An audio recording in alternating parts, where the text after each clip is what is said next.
Hello everybody, welcome back to my YouTube channel. My name is Vatika Singh और आज के इस वीडियो में हम यह जानेंगे कि साइंस में पाठ्य योजना लेसन प्लान कैसे बनाते हैं।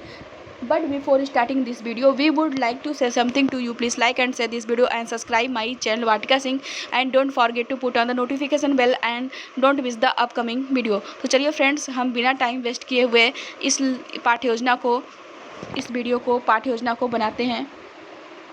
पाठ्य योजना साइंस में पाठ्य योजना बनाने के लिए आपको सबसे पहले लिखना होता है पाठ्य योजना। इसको हम हेडिंग या टैग लाइन कहते हैं। इसको बिल्कुल ही बीचों बीच सेंटर में बोल्ड में और बहुत ही सुंदर ढंग से आपको इसको लिखना होता है। तो पहले मैं बता दूं कि यह पाठ्य योजना क्या होता है। पाठ्य योजना किसी भी पाठ के आवश्यक बिंदुओं की एक रूपरेखा होती है जिसे कि हम पाठ्य योजना कहते हैं। इसको बिल्कुल ही सुंदर ढंग से और बीचों बीच सेंटर में लिखना होता है। उसके बाद आप लिखते हैं विद्यालय का नाम। आप जिस भी विद्यालय से अपना बीएड, बीटीसी, डीएलएड कर रहे होते हैं उस विद्यालय का आपको यहाँ पे नाम लिखना होता है। उसके बाद आप लिखते हो दिनांक। आप जिस भी डेट को अपनी पाठ्य योजना को बनाते हो उस डेट को आपको यहाँ पे दिनांक में लिखना होता है। उसके बाद आप लिखते हो विषय। आप जिस भी विषय में अपनी पाठ्य योजना को बनाते हो उस विषय को आपको विषय में लिखना होता है। उसके बाद आप लिखते हो चक्र। बच्चों को पढ़ाने के दौरान जो पीरियड आपको दिया जाता है उसी पीरियड को आपको चक्र में लिखना होता है। उसके बाद आप लिखते हो कक्षा। आप जिस भी कक्षा के लिए अपनी पाठ्य योजना को बनाते हो उस कक्षा को आपको कक्षा में लिखना होता है। उसके बाद आप लिखते हो अवधि। टीचिंग करने के दौरान जो समय आपको दिया जाता है या पाठ्य योजना बनाने के लिए जो समय आपको दिया जाता है उसी समय को आपको अवधि में लिखना होता है। उसके बाद आप एक ऐसी सीधी लाइन खींच सकते हैं। इसे हम ब्लॉक कहते हैं। इस ब्लॉक में हमने आपको विषय के बारे में संक्षिप्त में सारी जानकारी दे रखी है। इसे हम विषय का इंडेक्स भी कहते हैं। उसके बाद आप लिखते हैं प्रकरण। तो पहले मैं उसके बाद आप लिखते हो प्रकरण। यहाँ पे हमारा प्रकरण है परमाणु की संरचना। तो पहले मैं बता दूं कि यह प्रकरण क्या होता है। ये जो प्रकरण होता है यह पाठ का नाम होता है। इसको बिल्कुल ही बीचों बीच सेंटर में बोल्ड में और बहुत सुंदर ढंग से आपको इसको लिखना होता है। उसके बाद आप लिखते हो सामान्य उद्देश्य। तो पहले मैं बताऊं कि यह सामान्य उद्देश्य क्या होता है। जो विषय आप बच्चों को पढ़ाने जा रहे हैं उस विषय से बच्चा क्या सीखेगा उसे ही हम सामान्य उद्देश्य कहते हैं और उसे ही हम सामान्य उद्देश्य में लिखते हैं। सामान्य उद्देश्य में हम अपने विषय से रिलेटेड 5, 6, 7, 8 पॉइंट्स लिखते हैं। एक इम्पॉर्टेंट जानकारी मैं आपको यहाँ पे दे दूँ, जैसे कि आप साइंस की 20 से 25 पाठ्य योजना बना रहे हैं तो आप अपने साइंस की 20 से 25 पाठ्य योजना में यही सामान्य उद्देश्य बार बार आप लिख सकते हैं। सामान्य उद्देश्य में यहाँ पे हमारा पहला पॉइंट है छात्रों की मानसिक तथा तार्किक क्षमता का विकास करना। दूसरा पॉइंट है छात्रों में विज्ञान विषय के प्रति रुचि उत्पन्न करना। तीसरा पॉइंट है छात्रों में वैज्ञानिक दृष्टिकोण उत्पन्न करना। चौथा पॉइंट है छात्रों को वैज्ञानिक सिद्धांतों से अवगत कराना। उसके बाद आप लिखते हो विशिष्ट उद्देश्य। तो पहले मैं बता दूं कि ये विशिष्ट उद्देश्य क्या होता है। आप जो पाठ बच्चों को पढ़ाने जा रहे हैं उससे बच्चा क्या सीखेगा उसे ही हम विशिष्ट उद्देश्य कहते हैं और उसे ही हम विशिष्ट उद्देश्य में लिखते हैं। विशिष्ट उद्देश्य हमारे 3 प्रकार के होते हैं। पहला होता है ज्ञानात्मक उद्देश्य, दूसरा होता है बोधात्मक उद्देश्य और तीसरा होता है कौशलात्मक उद्देश्य। इन तीनों उद्देश्यों में आपको लगभग 2-2 पॉइंट्स तो लिखने ही होते हैं। तो यहाँ पे हमारा ज्ञानात्मक उद्देश्य में पहला पॉइंट है छात्र परमाणु के विषय में जानकारी प्राप्त कर सकेंगे। दूसरा पॉइंट है छात्र परमाणु की संरचना के विषय में जान सकेंगे। बोधात्मक उद्देश्य में हमारा यहाँ पे पहला पॉइंट है छात्रों को परमाणु की संरचना के विषय में बताना। दूसरा पॉइंट है छात्र परमाणु की संरचना के विषय में विश्लेषण कर सकेंगे। कौशलात्मक उद्देश्य में हमारा यहाँ पे कौशलात्मक उद्देश्य में पहला पॉइंट है छात्र परमाणु की संरचना के विषय में व्याख्या करने का कौशल सीख पाएंगे। दूसरा पॉइंट हमारा यहाँ पे है छात्र परमाणु संरचना के विषय में चित्रात्मक ज्ञान प्राप्त करेंगे। उसके बाद आप लिखते हो सहायक सामग्री। सहायक सामग्री। तो पहले मैं बता दूं कि यह सहायक सामग्री क्या होती है। बच्चों को ब्लैक बोर्ड में जिन सामग्री का यूज करके आप कोई भी टॉपिक एक्सप्लेन करते हैं, समझाते हैं, क्लियर करते हैं, उसी सामग्री को सहायक सामग्री हम कहते हैं। और सहायक सामग्री के रूप में आप लिख सकते हैं चाक, डस्टर, संकेतक, कक्षा उपयोगी सामग्री आदि। उसके बाद आप लिखते हैं पूर्व ज्ञान। तो पहले मैं यह बताऊं कि यह पूर्व ज्ञान क्या होता है। ये जो पूर्व ज्ञान होता है यह लगभग सभी का एक समान होता है, बस यहाँ पे क्या होता है कि पाठ का नाम चेंज कर दिया जाता है। पूर्व ज्ञान में एक लाइन आप लिख सकते हैं, छात्र परमाणु की संरचना व अणु के विषय में सामान्य जानकारी रखते हैं। उसके बाद आप बच्चों से प्रस्तावना प्रश्न करते हैं। तो पहले मैं बता दूं कि ये प्रस्तावना प्रश्न क्या होता है। प्रस्तावना प्रश्न का उद्देश्य छात्रों को पढ़ाए जाने वाले प्रकरण तक लाना होता है, जिससे पढ़ाए जाने वाले प्रकरण से संबंधित कुछ बातें छात्रों को याद कराई जा सकें, जिसको जानकर छात्र रुचि के साथ उस प्रकरण की शुरुआत कर सकें। प्रस्तावना प्रश्न करने के लिए बच्चों से प्रस्तावना प्रश्न करने के लिए आप तीन कॉलम बनाएंगे। पहला कॉलम तो आप बनाते हैं बोधात्मक प्रश्न का कॉलम। इस कॉलम में आप छात्रों से पूछे जाने वाले क्वेश्चन के क्रम को लिखते हैं। दूसरा कॉलम जो है कि आप बनाते हैं छात्राध्यापिका क्रियाओं का कॉलम। इस कॉलम में आप छात्रों से प्रश्न पूछते हैं। तीसरा और लास्ट कॉलम जो है कि आप बनाते हैं छात्र छात्रा अनुक्रिया का कॉलम। इस कॉलम में छात्र आपके पूछे जाने वाले क्वेश्चन के आंसर को देते हैं। तो यहाँ पे हमारा पहला क्वेश्चन छात्रों से है, बच्चों श्यामपट्ट पर किससे लिखा जाता है। तो छात्र आंसर देते हैं, श्यामपट्ट पर चाक से लिखा जाता है। दूसरा क्वेश्चन हमारा यहाँ पे छात्रों से है, यदि चाक को बारीक पीस दिया जाए तो क्या होगा। तो छात्र आंसर देते हैं, चाक बारीक कणों में बदल जाएगा। तीसरा क्वेश्चन हमारे यहाँ पे छात्रों से है, चाक के इन बारीक कणों को क्या कहते हैं। तो छात्र आंसर देते हैं, अणु कहते हैं। चौथा क्वेश्चन हमारा यहाँ पे छात्रों से है, अणु किससे बनते हैं। तो छात्र आंसर देते हैं, परमाणुओं से बनते हैं। पांचवा क्वेश्चन हमारा यहाँ पे छात्रों से है, परमाणु की संरचना को विस्तार से बताइए। तो छात्र आंसर देते हैं, समस्यात्मक प्रश्न। इसका मतलब है कि पाँचवें क्वेश्चन का आंसर छात्रों को बिल्कुल ही नहीं आता है। उसके बाद आप लिखते हैं उद्देश्य कथन। उद्देश्य कथन में आप लिख सकते हैं, बच्चों आज हम परमाणु की संरचना के विषय में अध्ययन करेंगे। उसके बाद आप लिखते हो प्रस्तुतिकरण। प्रस्तुतिकरण में एक लाइन आप लिख सकते हैं, अध्ययन अध्यापन की सुविधा की दृष्टि से पाठ को 2 पार्ट्स में डिवाइड किया जाता है। उसके बाद आप व्याख्या करते हैं, जिसके लिए 4 कॉलम आप बनाएंगे। पहला कॉलम तो आप बनाएंगे शिक्षण बिंदु का कॉलम। इस कॉलम में व्याख्या करने वाले तथ्यों का नाम लिखेंगे। दूसरा कॉलम जो है कि आप बनाते हैं छात्राध्यापिका क्रियाओं कॉलम। इस कॉलम में आप व्याख्या करेंगे। तीसरा कॉलम जो है कि आप बनाते हैं छात्र छात्रा अनुक्रिया कॉलम। इस कॉलम में आप लिखेंगे, सभी विद्यार्थी ध्यानपूर्वक सुनेंगे। चौथा और लास्ट कॉलम जो है कि आप बनाते हैं श्यामपट्ट कार्य का कॉलम। इस कॉलम में आप व्याख्या करने के बाद मुख्य पॉइंट्स को लिखेंगे। तो अब हम व्याख्या कर लेते हैं। पदार्थ के सूक्ष्म अविभाजित कण को परमाणु एटम्स कहते हैं। इस प्रकार पदार्थ परमाणु से मिलकर बना है तथा परमाणु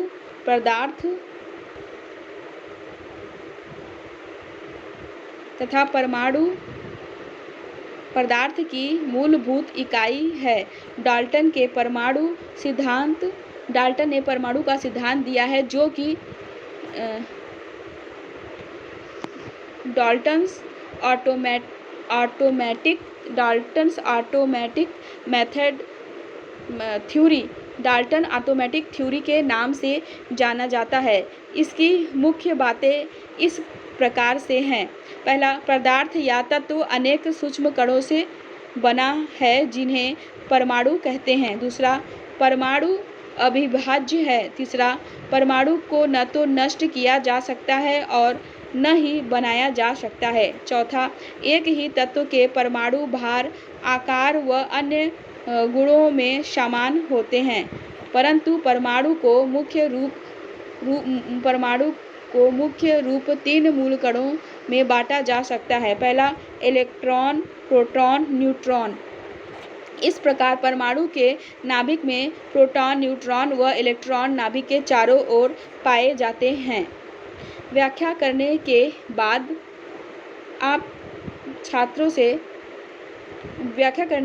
बाद आप श्यामपट्ट कार्य में मुख्य पॉइंट्स के रूप में पहला पॉइंट्स आप लिख सकते हो। पहला, परमाणु पदार्थ की मूलभूत इकाई है। दूसरा पॉइंट्स आप लिख सकते हैं, डाल्टन के अनुसार परमाणु सूक्ष्म अविभाज्य कण होते हैं। Electron E, proton P, electron E minus, proton P plus, neutron N आवेश रहित।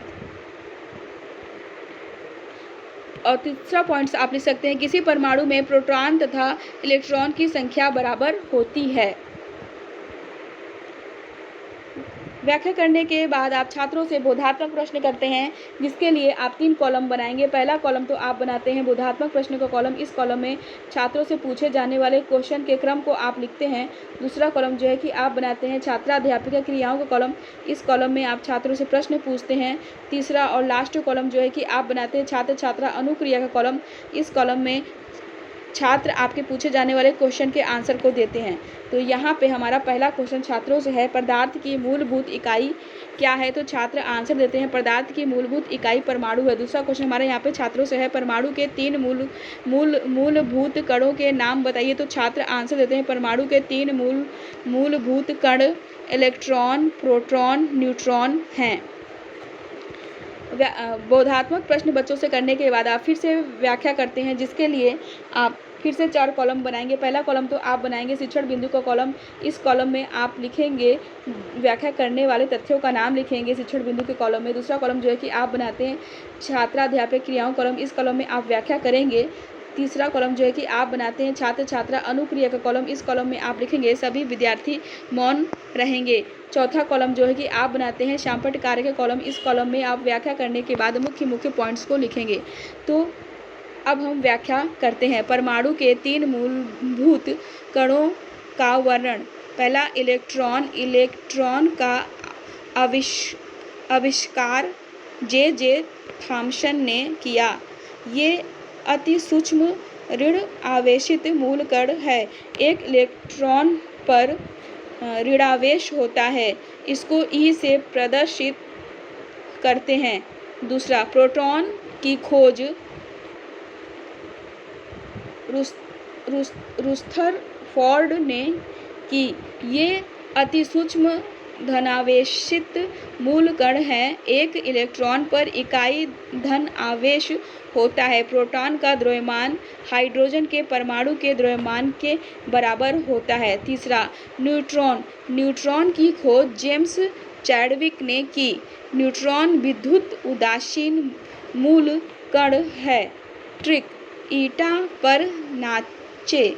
इन मूलभूत कणों एवं इनके खोजकर्ता को याद करने की ट्रिक। मुख्यतः 3 वैज्ञानिकों ने परमाणु संरचना का मॉडल प्रस्तुत किया। जे थॉम्सन, रुदरफोर्ड, न्यूल्स बोर्स ने। व्याख्या करने के बाद आप श्यामपट्ट कार्य में आप मुख्य पॉइंट्स के रूप में पहला पॉइंट्स आप लिख सकते हैं, किसी तत्व के परमाणु के नाभिक में उपस्थित प्रोटॉन की संख्या उस तत्व की परमाणु संख्या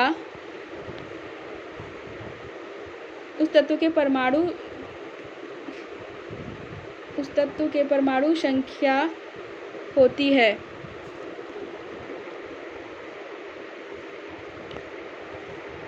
व्याख्या करने के बाद आप छात्रों से बोधात्मक प्रश्न करेंगे, जिसके लिए आप 3 कॉलम बनाएंगे। पहला कॉलम तो आप बनाते हैं बोधात्मक प्रश्न का कॉलम। इस कॉलम में आप छात्रों से पूछे जाने वाले क्वेश्चन के क्रम को लिखते हैं। दूसरा कॉलम जो है कि आप बनाते हैं छात्राध्यापक क्रियाओं कॉलम। इस कॉलम में आप छात्रों से प्रश्न पूछते हैं। तीसरा और लास्ट कॉलम जो है कि आप बनाते हैं छात्र छात्रा अनुक्रिया का कॉलम। इस कॉलम में छात्र आपके पूछे जाने वाले क्वेश्चन के आंसर को देते हैं। तो यहाँ पे पहला क्वेश्चन हमारा छात्रों से है, इलेक्ट्रॉन का आविष्कार किस वैज्ञानिक ने किया? तो छात्र आंसर देते हैं, इलेक्ट्रॉन का आविष्कार जे थॉम्सन ने किया। दूसरा क्वेश्चन आप छात्रों से पूछते हैं, न्यूट्रॉन पर कैसा आवेश होता है? तो छात्र आंसर देते हैं, न्यूट्रॉन विद्युत उदासीन कण होता है, इस पर कोई आवेश नहीं होता है। उसके बोधात्मक प्रश्न करने के बाद आप छात्रों को गृहकार्य देंगे। गृहकार्य के रूप में आप छात्रों को दे सकते हो, बच्चों आप सभी परमाणु की संरचना के विषय में पढ़कर आइएगा। इस तरह से आप विज्ञान साइंस में पाठ्य योजना ईजी और आसानी ढंग से बना सकते हैं। तो हम आपसे फिर से मिलते हैं अपने नेक्स्ट वीडियो में। Thank you for watching my video and subscribe my channel. आप हमारे इस वीडियो को इसी तरह से प्यार और स्नेह दीजिए, कमेंट करिए, लाइक करिए, शेयर करिए और अपना बहुत सारा इस वीडियो को प्यार दीजिए। आपका ये जो मोटिवेट कमेंट और शेयर, लाइक, ये मुझे ऐसे ही लेसन प्लान से रिलेटेड वीडियो बनाने के लिए प्रोत्साहित करता है।